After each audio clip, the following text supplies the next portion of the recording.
যে আমাদের গণেশ খুব ঠান্ডা লেগেছে, তা সত্ত্বেও দেখো পড়তে বসে গেছে, দেখো কত সুন্দর পড়তে বসে গেছে। হ্যাঁ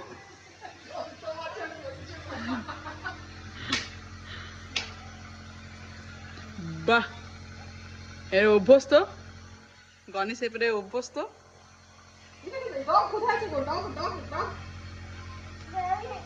হ্যাঁ এই তো।